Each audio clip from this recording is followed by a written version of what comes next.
안녕하세요. 오늘 소개할 책은 마이클 샌델의 공정하다는 착각입니다.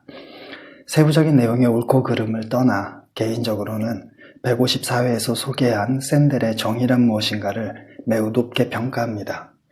쉬우면서도 해야 할 말은 놓치지 않고 간결하게 참 잘 쓴 책이라고 생각하기 때문이죠. 그런 면에서 오늘 소개할 공정하다는 착각은 아쉬움이 짙습니다. 어떤 이유에서인지는 몰라도 정의란 무엇인가가 지닌 장점들을 거의 모두 잃어버린 듯합니다. 매우 간단한 주장을 너무 길게 쓴 까닭에 똑같은 말이 반복되어 짜증이 날 뿐만 아니라 장과 문단을 너무 세분화한 까닭에 핵심 자체가 흐려지는 역효과도 발생하고요. 그리고 번역도 사소하게 그러나 자주 거슬립니다. 전체적으로 좋은 평점을 줄 수는 없지만 신의 은총 대 개인의 행위와 노력이라는 그리스도교의 구원 논쟁을 행운 대 능력주의라는 주장의 논거로 적용한 부분은 탁월하다고 할 수 있고요.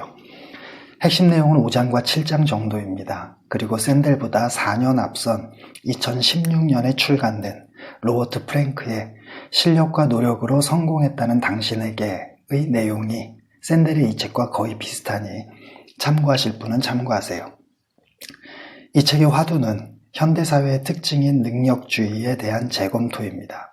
능력주의란 첫째, 높은 학위 또는 좋은 학벌이 신분 상승과 물질적 성공 및 사회적 존중을 얻는 지름길이라는 것이고, 둘째, 성공한 사람은 자신의 재능과 노력의 결실을 온전히 누릴 자격이 있다는 겁니다. 이런 능력주의의 관점에서 볼 때 사회와 시스템은 자연스럽게 면죄부를 부여받은 채 여러분이 성공했든 실패했든 그 결과는 오롯이 여러분 스스로 짊어져야 할 몫이 되죠. 누구에게나 기회는 공평했으니까요. 따라서 성공한 사람들은 우월감에 빠지고 실패한 사람들은 스스로 모욕감을 느끼게 됩니다. 지난 40여 년간 우리는 공공선을 기술 관료적인 어떤 것으로 인식해왔습니다. 모든 사회 문제를 경제적 효율성의 문제로 환원해 왔다는 거죠. 그 결과 공공선은 곧 GDP이고 개인의 가치는 그가 시장에 제공할 수 있는 재화와 서비스의 경제적 가치로 평가받게 되었습니다. 그리고 이 모든 것의 기저엔 개인을 자유롭고 평등한 이성적인 존재로 보는 근대성이 자리 잡고 있고요. 그래서 성공과 실패는 오로지 개인의 능력과 노력의 결과라는 결론이 자연스럽게 도출됩니다. 바로 베버와 호르크하이머가 우려한 모습 그대로죠. 그리고 이것이 지난 시간에 하버마스와 기든스를 먼저 살펴본 이유이기도 하고요. 샌델은 1980년대를 기점으로 정치 논쟁의 중점이 사회 통합에서 개인의 책임으로 옮겨졌다고 말합니다. 기든스의 용어로 바꾸면 제1의 길에서 제2의 길로 들어섰다는 말이고요. 샌델이 현대사회의 문제를 능력주의로 진단한 건 이성, 합리성, 효율성의 응축물인 전문가 집단을 통해 문제를 해결하려 한 근대성의 결과물이라는 베버의 진단과도 일치합니다. 이런 관점에서 보면 하버마스와 기든스도 능력주의에서 벗어나지 못한 셈이죠. 물론 국가 운영을 위해선 기술 관료적 전문가들이 꼭 필요합니다. 그러나 미국이나 우리나라의 정치사를 돌아보면 정치적 능력과 학벌 사이에는 연관성이 전혀 없습니다. 똑똑한 자들이 정치를 잘할 수 있다는 건 능력주의적 교만에 기초한 허구라는 샌델의 말은 똑똑하다는 자들이 오히려 더 많은 사익을 챙기고 나라를 더 망쳐놓았고 지금도 그러고 있는 우리의 사례만 봐도 사실임을 알 수 있습니다.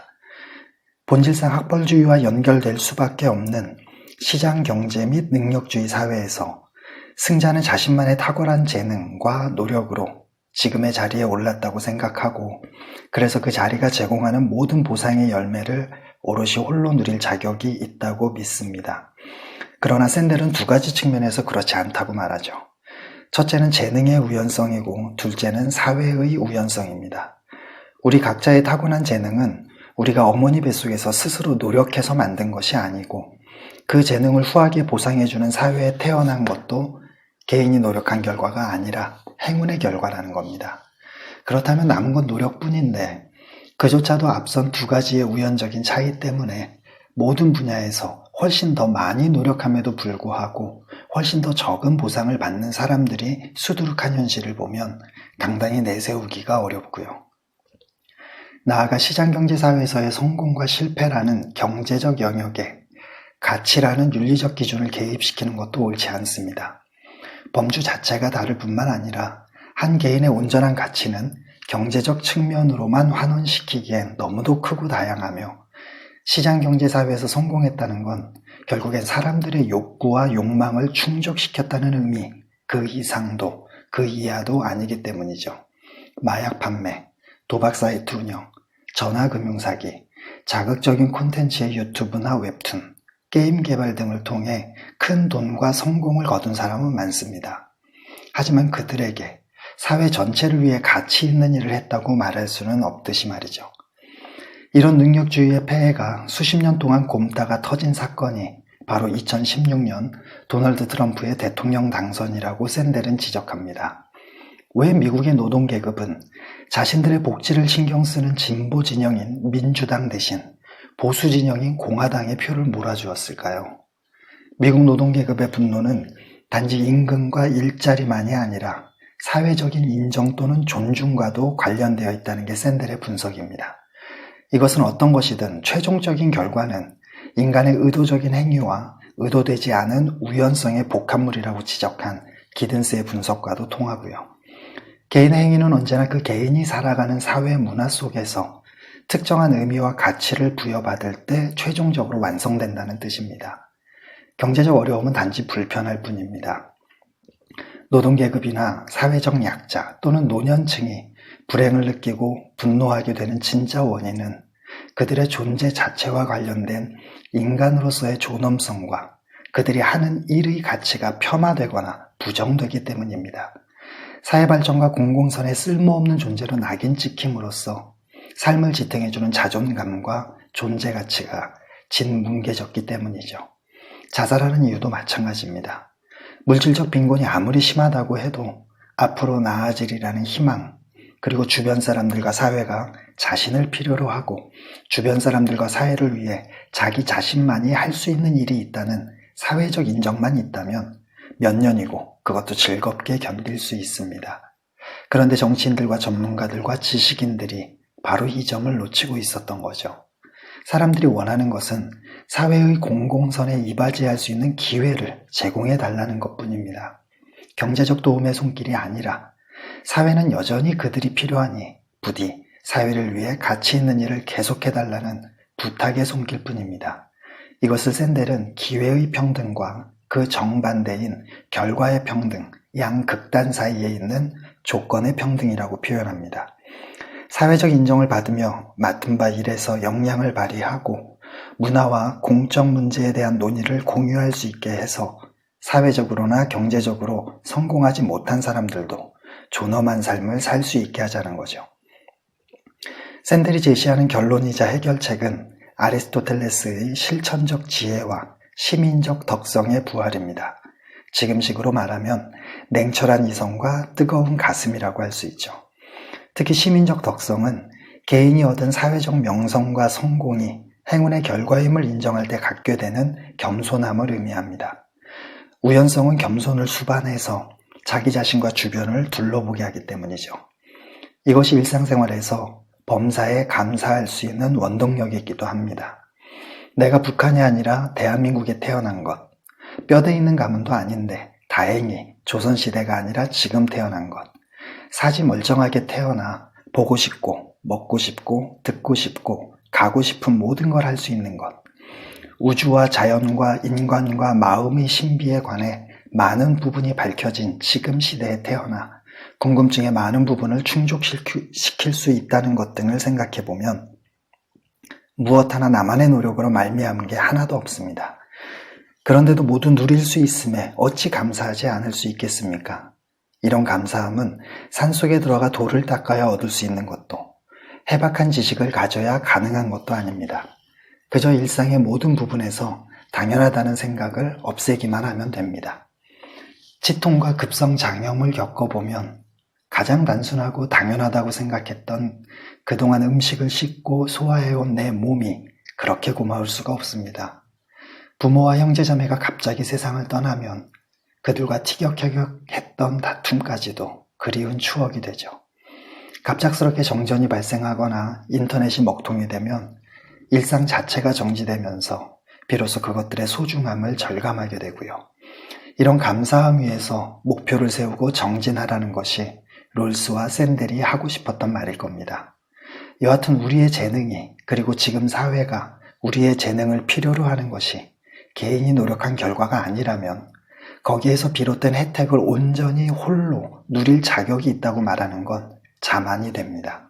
그리고 우연성이야말로 성공한 사람들이 그렇지 못한 사회 구성원들에게 어느 정도의 책임감을 느껴야 하는 이유라고 샌델은 말하고요.